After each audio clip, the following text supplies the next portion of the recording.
Welcome back, little light seekers. It's Miss Shannon here, and we are the Little Light Seeker crew, where we go through a Bible and we read through the stories, find the messages within those stories, and then make a really fun craft afterward all together. Today, we're going to dive into Adam and Eve still. They're in the Garden of Eden. God had created them. He had a job for them, but Adam and Eve made a really bad decision in the Garden of Eden that affects us still today. So put on your listening ears, because we are going to dive in to read about what they did that made God very disappointed in them. A sad day. Now, Adam and Eve lived in the beautiful Garden of Eden. Tasty fruit grew from many of its trees. God told Adam and Eve they could eat any fruit they wanted, except one kind. He said, "You must never eat the fruit from the tree of knowledge of good and evil." One day, a snake came to Eve. It said, "See how pretty the fruit is on the tree of knowledge of good and evil? It tastes good. It will make you wise. Don't listen to God. Go ahead and try it."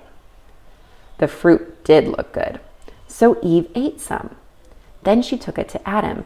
He ate some too, even though he knew what God had said. That evening, God walked through the garden. Adam and Eve tried to hide. God called, "Adam, where are you?" Adam said, "I am hiding. I was afraid." Then God asked, "Did you eat the fruit I told you not to eat?" Adam said, "Eve ate it first." Eve said, "The snake told me it would be all right." But God was not happy. He told the snake, "You will have to crawl on your belly from now on." He told Adam and Eve, "You did not obey me. You will have to leave the garden." It was a sad day when Adam and Eve left. God sent an angel to the garden. The angel held a flaming sword. He flashed it back and forth so no one would go back into the garden. Yikes. But I think we've all been there before, haven't we? Haven't we all made bad decisions and had to suffer a consequence after? Maybe it was not getting dessert for the night, or losing a toy for a while, or maybe not getting able to watch TV. Whatever that choice that we made, we had to suffer the consequence of it. So Adam and Eve are just like us. They made a bad choice, and God had to give them a consequence for the choice that they made. So we can really relate to them and understand what they're going through, because I know I've made some bad decisions.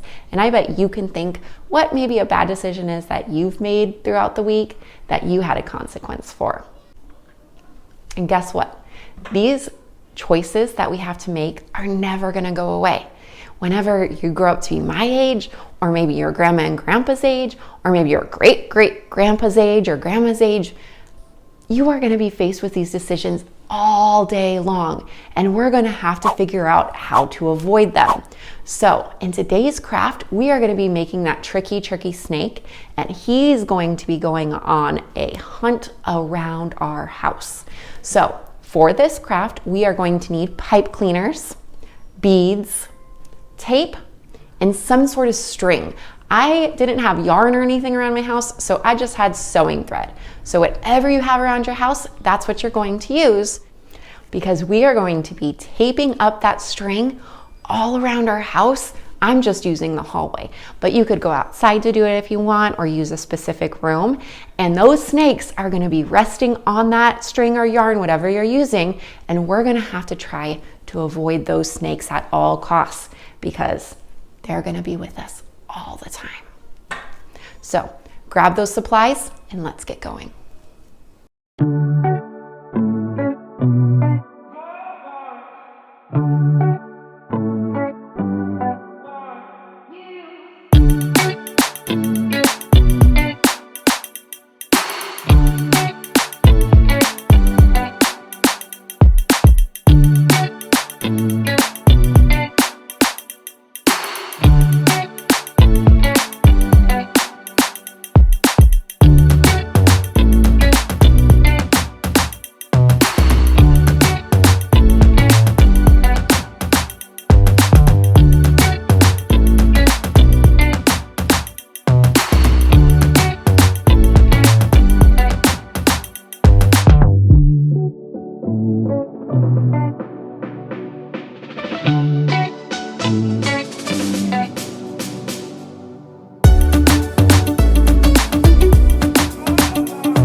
Oh my gosh, those were some close calls, weren't they? Those choices, that snake that we had to keep avoiding, got really close to us. So I want you to remember that those bad decisions and temptations are going to be with us all the time, no matter where we go. And we're going to have to find tools to help avoid those bad decisions wherever we go. And if we make those bad decisions, there's probably going to be a consequence that follows it. But I want you to remember, God always loves you, He cares for you, and He wants you to make the right choice. So start thinking what you could do to make the right choice in those hard situations. And you can comment below if you have some really good idea to help you make those good decisions as you're out in the world today.